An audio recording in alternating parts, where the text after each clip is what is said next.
నేను 9వ తరగతి చదువుతున్నాను.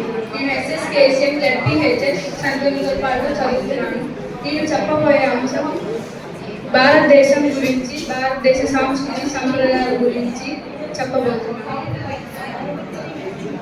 ఏంటమ్మా అక్క ఫోన్ చేసిందా? సంక్రాంతికి వస్తున్నారంటనా? ఆహా, సరే అయితే. అక్క నాకంటే 2 సంవత్సరాలు పెద్దది కదూ. అక్కని పెద్దమ్మని చూసి చాలా రోజులు అవుతుంది. ఇంతలోనే అక్క వాళ్ళు వచ్చేసారే. బాగున్నావా అక్క? పెద్దమ్మ నువ్వు బాగున్నావా? ఏంటి మన పొలాలన్నీ చూసారా? ఇంకా చూడండి, సంక్రాంతి ముగ్గులు. ఇక్కడే భోగి మంట వేశారు. ఓసేపు కూర్చుంటే ఈ భోగి మంటను కూడా చూసేవాళ్ళు.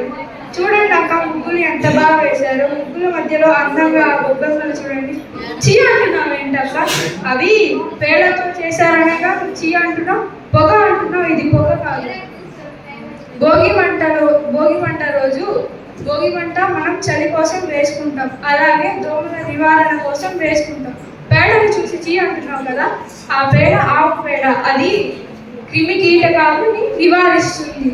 మన భారతదేశం గురించి, మన భారతదేశ సంస్కృతి సంప్రదాయాల గురించి స్వామి వివేకానంద గారు అమెరికాలోని చికాగో సభలో ఆయన ఇచ్చిన సందేశానికి అక్కడి సభలో ఉన్న వాళ్ళందరూ 2 నిమిషాల పాటు ఆయనకి కరతాళ ధ్వనులతో ఆయన్ని అభినందించారు. అలాంటి మన భారతీయ సంస్కృతి సాంప్రదాయం గురించి ఇలా మాట్లాడడం నాకేం నచ్చలేదు. మనం బతుకు తెరువు కోసం విదేశాలు వెళ్ళొచ్చు, కానీ మన భారతదేశ సంస్కృతి సాంప్రదాయాన్ని మనం మర్చిపోకూడదు.